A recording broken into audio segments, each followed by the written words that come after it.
You're good. Hi everyone, my name is Sangeet, and I have to admit, this speech is a work in progress, but I'll share with you what I have till now. Dear class of 2014, I am honored and incredibly humbled to be standing here and to be speaking to you, my fellow classmates, today.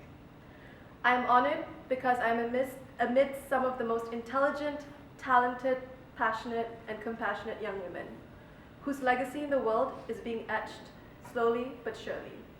And it gives me goosebumps, the good kind.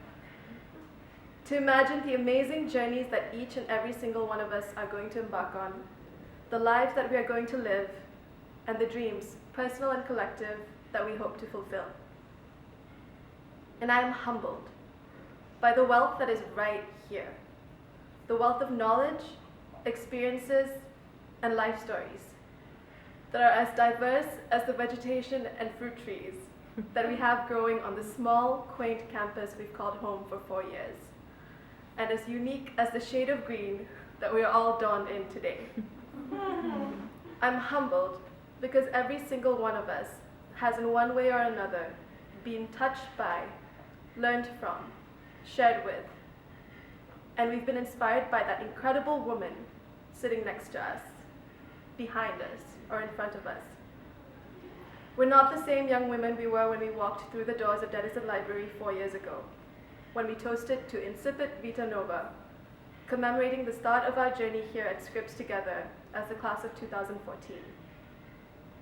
And here we are again, together, 4 years older, and hopefully wiser, celebrating the end of one chapter and the beginning of a new one. We have come a very long way, ladies. From our first awkward Core 1 discussion, another round of Foucault, anyone? To struggling about picking our majors, to deciding about studying abroad, to coming back and dealing with reverse culture shock, and the joy of being able to pay with Flex again, to wrangling that giant, annoying, clumsy thesis troll that you just want to tie up and hide in a cave, far, far away, never to see again. But then its loud, screeching howls leave you sleepless at night. And you realize that the only way out of this is to tame that beast, to show it who's boss. We are all such bosses. We are bosses, and do you know what else we are? Lucky. We are so lucky, each and every single one of us. And I choose this word lucky deliberately. It's not a word we use very often to describe who we are and our position as students and soon-to-be graduates of an elite private liberal arts institution. The word that tends to be used is privilege, and aren't we all too familiar with that word? As a member of an incredibly talented and passionate student body, which I'm very proud to say is committed to issues pertaining to social justice with respect to race, class, and gender, the discussion of privilege, whether it's being privileged, having privilege, or confronting it, it's an issue that comes up a lot. And most of us, despite our different starting points and backgrounds, to various degrees, have had to grapple with this notion of privilege during our time here. As someone who's passionate about and committed towards issues relating to social inequalities and injustices, I believe in the immense importance of being aware of one's privilege and how that perpetuates and reinforces certain systems, structures, and social institutions that exclude and oppress. However, I feel that while the notion of privilege is one that explains fairly well the social systems within which we function, it does not encompass that inexplicable depth, richness, and mystery of our human experience and lives. There are other forces that are at play in the grand scheme of our lives, forces that we can't explain nor comprehend, that have influenced our life path in unexpected ways and have led us to where we are today. That amorphous, ambiguous, hard to define thing that I just attempted to describe is what I call luck. It is something that we, all of us here, have, simply by the virtue of being seated here today, waiting to receive our graduation diploma. We are so lucky. But this luck is not owed to us. In some ways, one could say that we didn't deserve this luck. And this is humbling. This is a bold statement to make, but stay with me and entertain this thought just for a little bit. When I say that this luck is not deserved, I don't mean to devalue or invalidate the amount of effort, hard work, sweat, tears, sleepless nights prepping for what always have been pointless standardized tests and exams, writing those college essays, all those things that we did, that it took to get us here to college. For some of us, the thought of even attending a 4-year private institution was a huge stretch of the imagination, perhaps even impossible. Coming from families who have not been college educated, many of us, myself included, are the first in our families to attend and graduate with a bachelor's degree from a 4-year institution. All of us, each and every one of us, have struggled in our own ways, on our own paths, to get to where we are today. And by us, I mean all of us. Our parents, grandparents, siblings, friends, uncles, aunts, any person you can think of who has supported and been here for you in one way or another. The struggle was shared, and so are the fruits. To our families and loved ones, near and far, thank you. For we would not have come this far without your love, compassion, and sacrifices. So here's to our struggles, past, present, and future. But here is also to the struggles of so many other women, men, people who have worked as hard, if not harder than us, whose honest efforts and earnestness merits them the very opportunities and open doors that we have had the luck and grace to enjoy, but for reasons beyond our comprehension, they have not.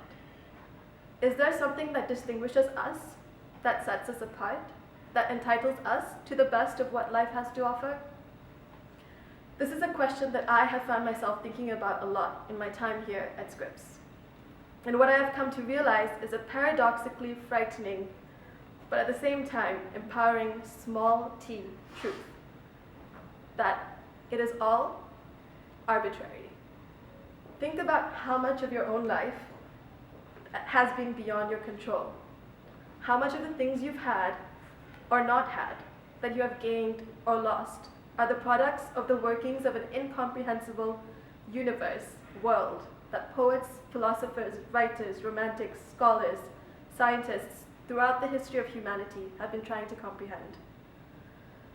What I'm trying to say is this: there is a lot for us to be grateful for in our lives, that we owe not only to our own individual efforts, but to the randomness and arbitrariness of life, to the grace of life. We have been lucky as women coming from our respective communities with its distinct but interconnected histories and legacies. We've had a lot of luck on our side to have come this far. Here's to that luck. Whether or not it is a good thing to be living up to society's problematic notion of success as being synonymous with having a college degree from an elite institution is a separate but very important discussion. But the fact is, in terms of how much liberty, freedom, and opportunity we have been given to discover and learn about ourselves and the world we live in, we as Scripps women have been incredibly blessed. And I know it's incredibly frightening to think about how much uncertainty there is, and how, as much as we don't want to admit it, how little control we have of our lives. But I hope I speak for my class. I believe that Scripps and my education here, the relationships that I've made, the friends that I'll keep in touch with, the professors who will always continue to inspire me and the work I do in the future, I feel confident and courageous looking ahead. Scripps has taught me that success is not to not let success and meaning be defined by others, but that you have your own voice and power in defining what success means, what the good life means. And that takes a lot of courage, It takes a lot of strength. And my 4 years at Scripps, and I hope as it is for all of you, has given me enough strength and courage for at least a lifetime. The randomness and uncertainty of all of life, of what we're facing, of what we'll have to face once we leave this beautiful place, is scary, but it's also empowering when we think of how ready we are. It's also humbling. We've been so lucky to have had all these experiences, opportunities, doors open, and I hope that it is with this humility that we confidently, courageously, and hopefully walk into this world with. Congratulations, class of 2014.